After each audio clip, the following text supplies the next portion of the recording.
Hello बच्चों, good morning. आज हमारा तीसरा डे है और आज हम पढ़ रहे हैं types of organisms. Types of organisms में हम ऐसे दो टाइप्स ऑफ ऑर्गेनिजम्स देंगे जो टेम्परेचर को टॉलरेट कर सकते, एक टाइप हो गया, और दूसरा टाइप हो गया वो जो टेम्परेचर को मेंटेन कर सकते हैं। समझ में आ गया? तो चलो हम देखते हैं टाइप्स ऑफ ऑर्गेनिजम्स में नंबर 1 पॉइंट पे हम देखते हैं which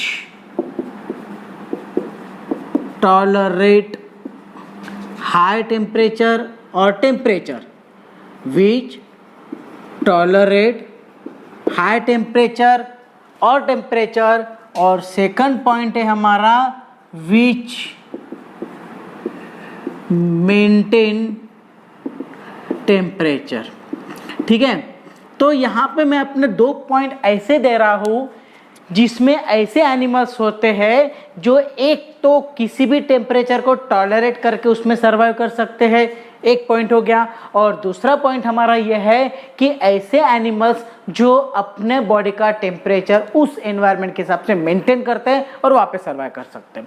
ठीक है, तो ये हो गया हमारा पहला पॉइंट विच टॉलरेट टेम्परेचर, और दूसरा पॉइंट हो गया हमारा विच मेंटेन टेम्परेचर। अब पहले पॉइंट के अंदर एग्जांपल कौन से आते हैं, तो हम लेते हैं पहला नंबर का पॉइंट, वो है हमारा विच एनिमल्स और ऑर्गेनिजम्स टॉलरेट टेम्परेचर।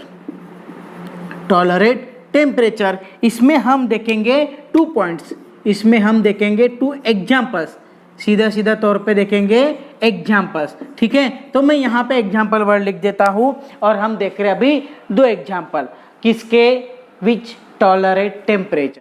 तो नंबर 1 पे हम देखते हैं, नंबर 1 पे हमारा पहला पॉइंट है वो ऑर्गेनिजम्स के नाम है यूरी थर्मल ऑर्गेनिजम्स, और सेकंड नंबर पे हमारा है स्टेनो थर्मल ऑर्गेनिजम्स। तो इसमें जो है ये दोनों में क्या डिफरेंस है, तो बच्चों दोनों में बहुत डिफरेंस है।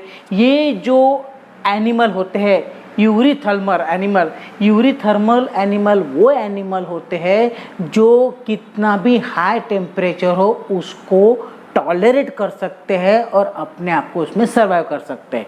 तो मैं यहाँ पे एक पॉइंट लिख देता हूँ, विच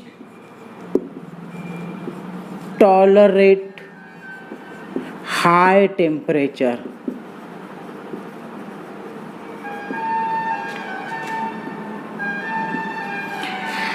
यूरीथर्मल ऑर्गेनिजम्स मतलब वो ऑर्गेनिजम्स जो हाई टेम्परेचर टॉलरेट कर सकते हैं। अगर एग्जाम्पल हम देने जाए तो इसके एग्जाम्पल हम देंगे बर्ड्स, इसके एग्जाम्पल अगर देने जाए तो होंगे birds, the organisms which tolerate high temperature. ठीक है, सेकंड पॉइंट है हमारा स्टीनोथर्मल ऑर्गेनिजम्स। इसका एक में क्या होता है कि विच टॉलरेट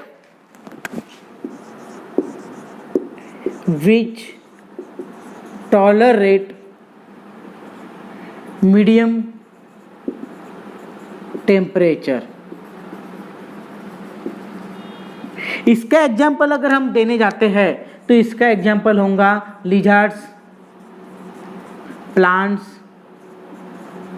ये इसके एग्जाम्पल हो सकते हैं। मतलब सब हाई टेम्परेचर टॉलरेट करने वालों को हम बोलेंगे यूरीथर्मल ऑर्गेनिजम्स, और जो मीडियम साइज का जो टेम्परेचर है, मीडियम टेम्परेचर, उसको टॉलरेट करने वालों को हम बोलेंगे स्टेनोथर्मल ऑर्गेनिजम्स। अब यूरीथर्मल ऑर्गेनिजम्स में एग्जांपल हम दे सकते हैं बर्ड्स, और स्टेनोथर्मल ऑर्गेनिजम्स में एग्जांपल दे सकते हैं हम लिजर्ड्स, प्लांट। तो ये दो हो गए किसके, विच टॉलरेट टेम्परेचर, इसके टाइप हो गए। और बाद में सेकंड नंबर पे जो हमारा ऑर्गेनिजम्स का एग्जाम्पल है वो है विच मेंटेन क्या, टेम्परेचर। तो सेकंड पॉइंट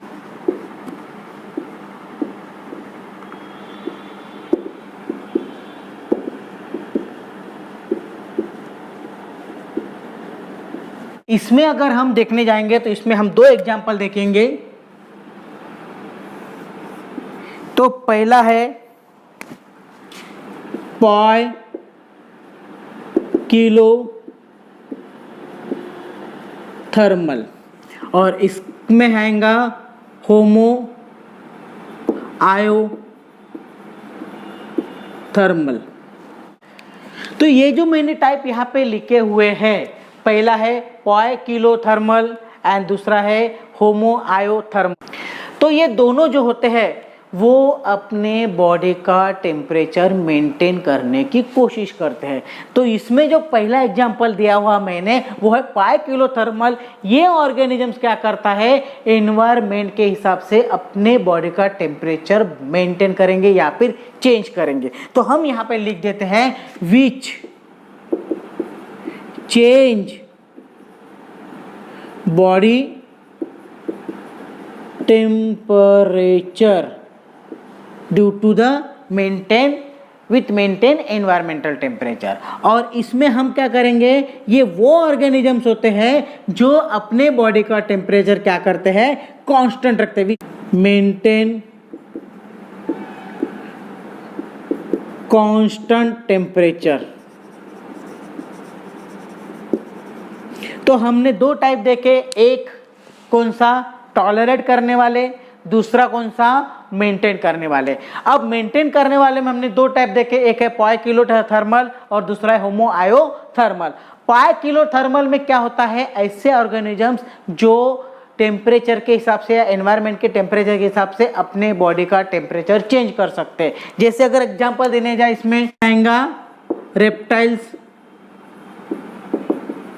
अगर इसका एग्जांपल हम देने जाएंगे तो इसके एग्जांपल में हम लिख सकते हैं मैमल्स,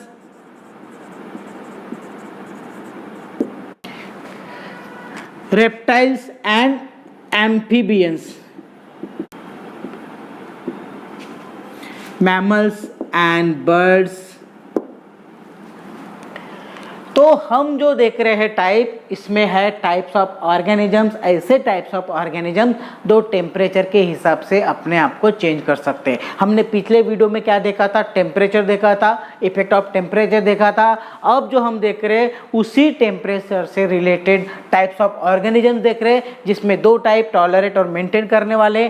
टॉलरेट करने वाले में आता है यूरोथर्मल ऑर्गेनिजम्स जो हाई टेम्परेचर को भी टॉलरेट कर सकते हैं, स्टेनोथर्मल ऑर्गेनिजम्स जो मीडियम टेम्परेचर को टॉलरेट कर सकते हैं। इसमें हम देख रहे हैं मेंटेन करने वाले, टेम्परेचर को मेंटेन करने वाले में पाई किलो थर्मल जो टेम्परेचर के हिसाब से अपने बॉडी का टेम्परेचर चेंज कर सकते हैं।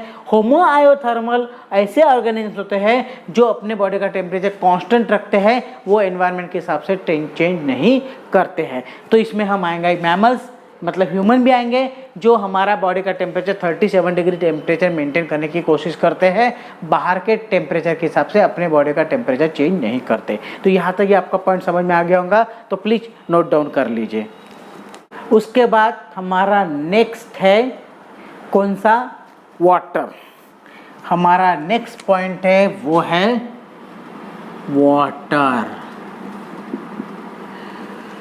वाटर एक ऐसा रिसोर्स है, ऐसा सोर्स है जो सबसे ज़्यादा यूजफुल एनवायरमेंटल फैक्टर है, जिसके ऊपर almost all living organisms depend है। वाटर अगर नहीं होता तो इस अर्थ पे कोई भी ऑर्गेनिज्म सर्वाइव नहीं कर पाता। वाटर की वजह से ही सभी ऑर्गेनिज्म सर्वाइव कर रहे हैं। हम मून पे गए थे, मून पे देखा वहाँ पे कोई पानी नहीं है, इसकी वजह से वहाँ पे कोई ऑर्गेनिजम्स नहीं है। Means the most important factor for survive of any kind of organisms is water. अब वाटर में के ऊपर डिपेंड रहने वाले सभी ऑर्गेनिजम्स है, लेकिन इसमें कुछ ऐसे हैं जो पूरी तरह से वाटर के ऊपर, वाटर के अंदर रह के वाटर में अपने आप को सर्वाइव कर रहे हैं। कुछ ऐसे हैं जो वाटर में भी रहते हैं, कुछ जमीन पे भी रहते हैं, कुछ ऐसे हैं जो पूरी तरह से लैंड पे डिपेंड है, लैंड पे रहते हैं लेकिन पानी के ऊपर डिपेंड है। तो ऐसे कई तरह के प्लांट, एनिमल्स, ऑर्गेनिजम्स है जो वाटर के ऊपर सर्वाइव करते हैं। उसी तरह से कई प्लांट्स होते हैं जो पानी के अंदर रह के अपने आप को सर्वाइव करते हैं। तो which the plants which aquatic habitat is called, ऐसे प्लांट जो एक्वाटिक हैबिटेट के हैं उन्हें कहते हैं हाइड्रोफाइट्स, उन्हें कहते हैं हाइड्रोफाइट्स। यहाँ पे अर्थ पे कई तरह के वाटर रिसोर्सेस हैं, उसमें हमने दो पार्ट में डिवाइड किया है। एक ऐसा एक्वाटिक सोर्स जो सिंपल वाटर, नॉर्मल वाटर कहलाता है, और दूसरा सी वाटर या ओशन वाटर कहलाता है। अब नॉर्मल वाटर क्या होता है, जिसमें साल्ट या फिर अदर इंग्रेडिएंट नहीं होते, और सी वाटर, ओशन वाटर ऐसा होता है जिसमें कई तरह के साल्ट या एलिमेंट्स इंक्लूड होते हैं। तो उसके ऊपर डिपेंड रहने वाले कई ऑर्गेनिजम्स, एनिमल्स है, कई फिश है जो नॉर्मल वाटर में सर्वाइव करते हैं, तो कुछ ऐसे हैं जो ओशन वाटर में सर्वाइव करते हैं। कुछ प्लांट ऐसे होते हैं जो पानी के सतह के पास रहते हैं, तो कुछ प्लांट ऐसे जो पानी की सतह के अंदर रहते हैं और अपने आप को सर्वाइव करते हैं। तो इस तरह के कई प्लांट्स यहाँ पे होते हैं, जिसमें हम तीन मेन टाइप देखेंगे। तो वो है types of plant which depend on the water, वो है टाइप्स ऑफ प्लांट्स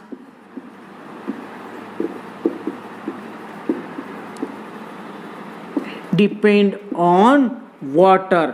ये हमारा नेक्स्ट पॉइंट है। Water is the best source for survive and the plant, various plant depend on the water. They are include in three types. One is the, तो मैं यहां पे उसके तीन टाइप लिख देता हूं।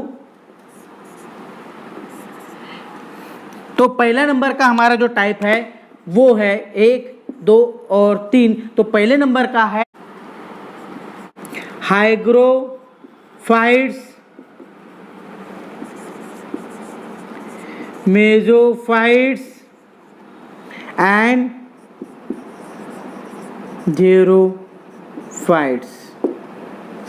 ये जो तीन टाइप है, types of plant which depend on the water, तो ये तीन टाइप के जो हमने यहाँ पे दिए, हाइग्रोफाइट्स, मेसोफाइट्स एंड ज़ेरोफाइट्स, ये तीन टाइप के ऐसे प्लांट्स हैं जो अलग अलग वाटर रिसोर्स के ऊपर डिपेंड रहते हैं। जैसे पहला एग्जांपल जो हमने दिया है हाइग्रोफाइट्स, ये जो है ये उस वाटर एरिया में रहता है जहाँ पे सबसे ज़्यादा वेट एरिया हो, मतलब depend survive on the wait area of water, मतलब जहाँ पे वाटर का सोर्स ज़्यादा है और वहाँ का जो एरिया है वो सबसे ज़्यादा वाटर से भरा हुआ या वेट रहता है, हमेशा गीला रहता है। ऐसे एरिया में के ऊपर डिपेंड रहने वाले, ऐसे एरिया में पाए जाने वाले जो प्लांट्स होते हैं उनको कहते हैं हाइग्रोफाइट्स, या फिर वो प्लांट जो सबसे ज़्यादा वाटर रिसोर्सेस या वाटर का एब्सॉर्प्शन करते हैं या सबसे ज़्यादा वाटर के ऊपर ही डिपेंड रहते हैं, ऐसे प्लांट वो हो गए हाइग्रोफाइट्स। इनको सबसे ज़्यादा पानी की जरूरत होती है, तो ये ऐसी जगह पाए जाते हैं जहाँ पे हमेशा पानी रहता है, जहाँ की जमीन हमेशा गीली या जहाँ पानी सरफेस उसके ऊपर स्टोर रहता है, ऐसे ही एरिया में ये पाए जाते हैं, तो उन प्लांट को बोलते हैं हाइग्रोफाइट्स। अब सेकंड नंबर का अपना जो पॉइंट है, तो सेकंड नंबर के जो पॉइंट पे हम देख रहे हैं वो है मेसोफाइट्स। तो मेसोफाइट क्या होता है, मेसोफाइट ऐसे प्लांट होते हैं जो पानी के वाले एरिया में तो रहते हैं लेकिन सिर्फ मॉइस्ट एरिया ऑफ वाटर। अब मॉइस्ट एरिया मतलब कैसा, जहाँ पे पानी होता है लेकिन ऊपरी सतह पे पानी स्टोर नहीं रहता, वो नीचे की सतह पे रहता है, ऊपरी सतह थोड़ी सी गीली या थोड़ी सी गिलसर रहती है। तो ऐसे एरिया में पाए जाने वाले जो प्लांट्स रहते हैं उनको इंक्लूड किया गया मेसोफाइट्स में। जैसे अगर हमारे एरिया में अपन डिपेंड करेंगे, डिपेंड वाले जो प्लांट है वो मेसोफाइट्स रहेंगे। जैसे हमारा क्रॉप है वो उसका ऊपरी सतह ड्राई रहता है लेकिन नीचे की सतह गीली रहती है, तो उसमें थोड़ी सी गिलसर एरिया में कुछ ना हो, ये प्लांट अपने आप को सर्वाइव कर लेते हैं। तो ये क्या करते हैं, जमीन के अंदर का पानी सक कर लेते हैं और अपने आप को सर्वाइव करते हैं। लेकिन यहाँ का जो मिट्टी होती है वो थोड़ी सी मॉइस्ट होती है, खूब बहुत ज़्यादा ड्राई भी नहीं रहती है और बहुत ज़्यादा वेट भी नहीं रहती, मीडियम रहती है। ये बहुत ज़्यादा वेट हो गई, बहुत ज़्यादा गीली हो गई, ये मीडियम गीली भी नहीं बोलेंगे, ड्राई भी नहीं बोलेंगे। और नेक्स्ट जो है ज़ेरोफाइट्स, ज़ेरोफाइट होता है ऐसे प्लांट जो ड्राई एरिया में पाए जाते हैं जहाँ पे वाटर रिसोर्सेज बहुत ही कम या नहीं के बराबर होता है। और ऐसे प्लांट ज़ेरोफाइट्स कैटेगरी वाले प्लांट जो होते हैं वो वाटर के लिए सर्वाइव बहुत ज़्यादा करते हैं क्योंकि उनके पास वाटर बहुत कम होता है। जैसे हम राजस्थान या रेगिस्तान या सहारा रेगिस्तान या डिजर्ट एरिया में होने वाले जो प्लांट होते हैं ये उसमें इंक्लूड कर सकते हैं। तो ज़ेरोफाइट्स ऐसे प्लांट, ऐसे टाइप ऑफ प्लांट्स हो गए जो ड्राई वाटर एरिया में पाए जाते हैं। तो हमने 3 वाटर एरिया देखे जहाँ पे अलग अलग टाइप के प्लांट होते हैं। एक जहाँ पे सबसे ज़्यादा पानी होता है तो उसमें होने वाले को कौन से कैटेगरी में इंक्लूड किया है, hydrophytes.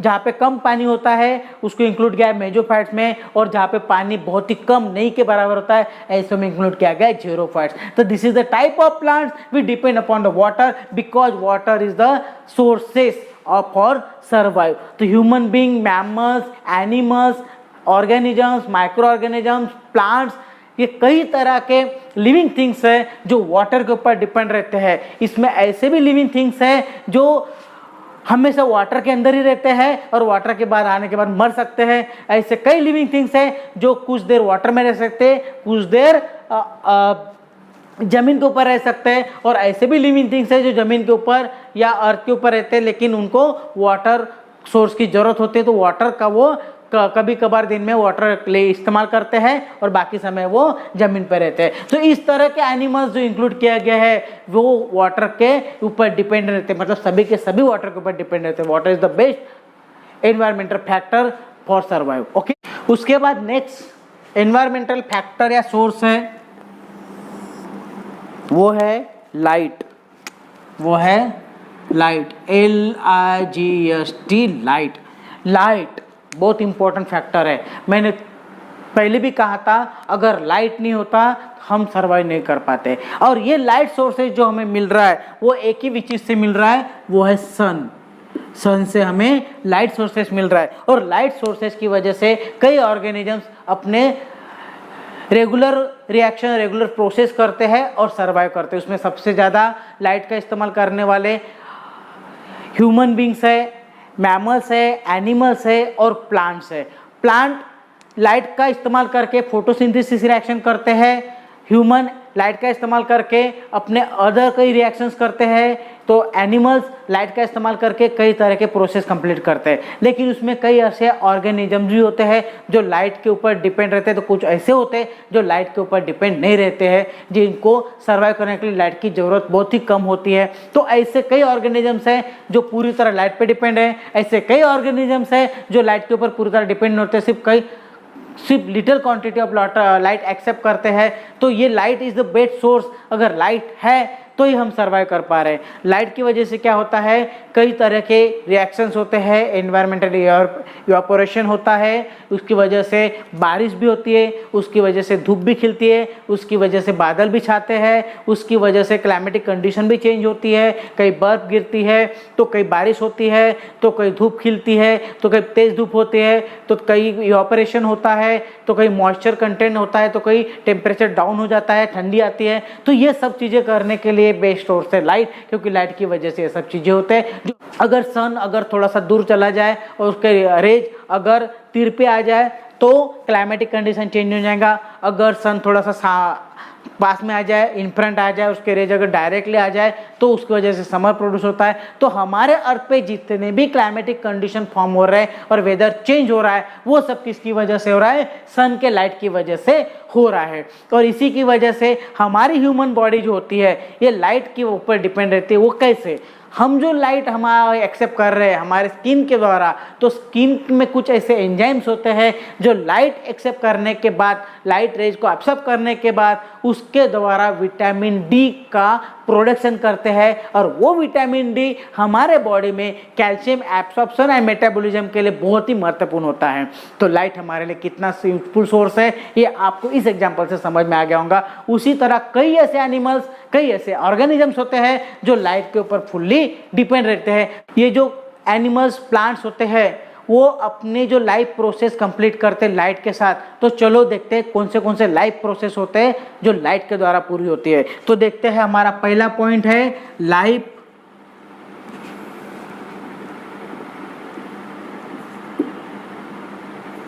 Life processes influence by light.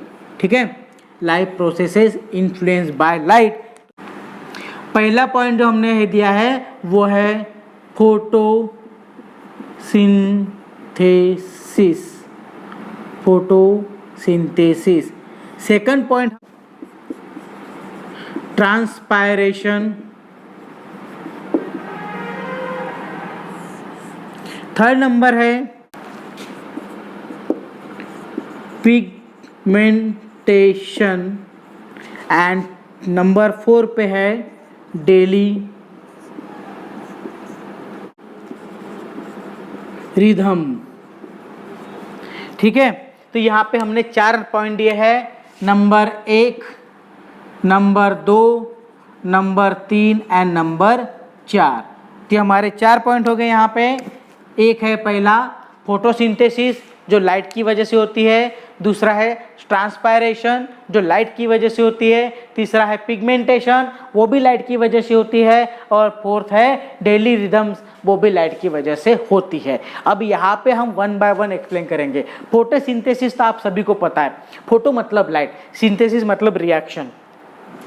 जब लाइट आता है तो कई प्लांट लाइट को एब्सॉर्ब करते हैं, कई माइक्रो ऑर्गेनिजम्स लाइट को एब्सॉर्ब करते हैं और उसके द्वारा अपने अंदर एक कंप्लीट रिएक्शन प्रोड्यूस करते हैं। उसी रिएक्शन को बोला है फोटोसिंथेसिस। लाइट के द्वारा होने वाली biochemical reaction is known as the photosynthesis. अब इस रिएक्शन का क्या यूटिलाइजेशन है? फोटोसिंथेसिस रिएक्शन का यूटिलाइजेशन ये है कि इसकी वजह से आगे के जो ऑर्गेनिजम्स होते हैं या फिर जो ऑर्गेनिजम इनका इस्तेमाल करते हैं, इसकी वजह से जो रिएक्शन होती है उसमें उस ऑर्गेनिज्म की ग्रोथ होती है। क्या होती है? उस ऑर्गेनिज्म की ग्रोथ होती है। अगर हम प्लांट कंसीडर करते हैं और प्लांट अगर फोटोसिंथेसिस रिएक्शन करता है लाइट इस्तेमाल करके, तो वो किस लिए करता है? ताकि खुद को वो ग्रोथ कर सके। मतलब लाइट का फर्स्ट इफेक्ट क्या हुआ, क्या बेनिफिट हुआ कि उसके द्वारा ग्रोथ हो रही है, प्लांट की ग्रोथ हो रही है। सेकंड पॉइंट जो हमारा ट्रांसपायरेशन। ट्रांसपायरेंट मतलब अगर हमारा प्लांट लाइट को एब्सॉर्ब कर रहा है तो उसके लिफ्ट में कुछ ऐसे पोर्स होते हैं जिनको हम स्टोमाटा बोलते हैं, जिसके द्वारा वो लाइट को एक्सेप्ट करके अंदर लेके जा रहा है। तो उस लाइट का इस्तेमाल करके वो अपने अंदर ऐसी प्रोसेस करेगा जिसकी वजह से उसे नई सीड, नई प्लांट ग्रोथ होंगी, तो जिसे हम बोलेंगे जर्मिनेशन, जिसको हम बोलेंगे जर्मिनेशन। मतलब लाइट का इस्तेमाल करके प्लांट उसने अंदर उस लाइट को लेके जाएगा, उस लाइट को स्टोर करके रखेगा, उसके द्वारा रिएक्शन करेगा और उसी लाइट का इस्तेमाल करके वो प्लांट एक सीड प्रोड्यूस करेगा और सीड क्या करेंगे? जर्मिनेशन का हो जाएंगे, जर्मिट हो जाएंगे और जर्मिनेशन प्रोसेस कंप्लीट करके नया प्लांट प्रोड्यूस करेंगे। मतलब लाइट द्वारा ट्रांसपायरेशन, एक जगह से दूसरी जगह मूव करना, साथ में जर्मिनेशन, ये दोनों चीजें हो सकती है। तो किसका? प्लांट का। तो प्लांट लाइट एक्सेप्ट करेगा, ट्रांसफर करेगा और नया जर्मिनेशन करके नया प्लांट प्रोड्यूस करेगा। एक हो गया, पहले पॉइंट में वो खुद को ग्रोथ कर रहा है, दूसरे पॉइंट के लाइट की वजह से वो क्या कर रहा है? नया प्लांट प्रोड्यूस कर रहा है। तो ये हो गया हमारे 2 पॉइंट। अब थर्ड पॉइंट है हमारा पिगमेंटेशन।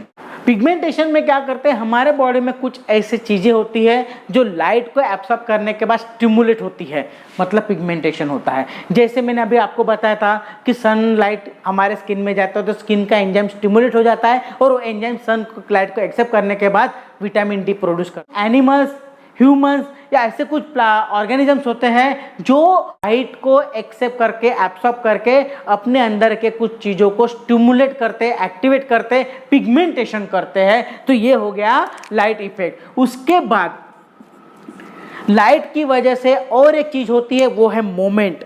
वो है मोमेंट। अब जैसे देखिए किसी एनिमल में, ऑर्गेनिजम्स में अगर ये लाइट आ गया और उसके द्वारा उसके अंदर का कोई एंजाइम स्टिमुलेट हो गया तो उसके द्वारा उसमें मूवमेंट हो जाती है। जैसे एग्जांपल हम देखते हैं, कुछ फ्लावर ऐसे होते हैं जो सूरज उगने के बाद ओपन हो जाते हैं और सूरज ढलने के बाद बंद हो जाते हैं। ये हो गया जैसे एग्जांपल सनफ्लावर। सनफ्लावर कैसा होता है? सूरज के साथ ओपन हो जाता है, सूरज डूबने के बाद बंद हो जाता है। ये हो गया उसके मोमेंट, लाइट के साथ मोमेंट। दूसरा, डिजर्ट में जो कैक्टस ओपन होते हैं या कैक्टस प्लांट पाए जाते हैं, उस कैक्टस प्लांट के जो फ्लावर होते हैं वो जब सूरज उगता है तब वो बंद हो जाते हैं और सूरज जब ढलता है तब वो ओपन हो जाते हैं। तो ये क्या है, ये लाइट इफेक्ट है। सनफ्लावर को लाइट की जरूरत होती है, इसलिए वो सन आने के बाद अपने आप को ओपन कर लेता है। और लेकिन डिजर्ट में जो कैक्टस पाए जाते हैं, वो कैक्टस के फ्लावर्स होते हैं, वो सबसे ज़्यादा ड्राई हीट को सहन नहीं कर पाते, उनको लाइट की ज़रूरत नहीं होती है, इसलिए लाइट आने के बाद अपने आप को बंद कर लेते हैं। और जब रात होती है, ठंडा एनवायरनमेंट होता है, तब अपने आप को ओपन करते हैं। तो ये मूवमेंट किसकी वजह से होते हैं, लाइट की वजह से। और उन्हें स्टिमुलेट कौन करता है, वो पिगमेंटेशन प्रोसेस जो लाइट की वजह से हुई रहती है। तो अपने 3 पॉइंट हो गए। पहला फोटोसिंथेसिस रिएक्शन, दूसरा ट्रांसपायरेशन मतलब एक जगह से दूसरे जगह मूव होना और जर्मिनेशन करना, तीसरा पिगमेंटेशन मतलब stimulation of some enzymes or pigment and give the movement to the our plant या flower something है। और नेक्स्ट है डेली रिम्स, इसमें आता है नेक्स्ट है हमारा डेली रिम्स, वो है फोटो पेरियोडिज्म। अब इस पॉइंट में क्या होता है, डेली रिदम। डेली रिदम्स मतलब ऐसा होता है कि कुछ ऑर्गेनिजम्स ऐसे होते हैं जो दिन के वक्त एक्टिव होते हैं, तो कुछ ऐसे होते हैं जो रात के वक्त एक्टिव होते हैं, स्पेशली एनिमल्स। जैसे एग्जांपल हम देंगे बटरफ्लाई। बटरफ्लाई दिन में एक्टिव रहता है और दिन में अच्छे काम करता है, रात में वो शांत हो जाता है।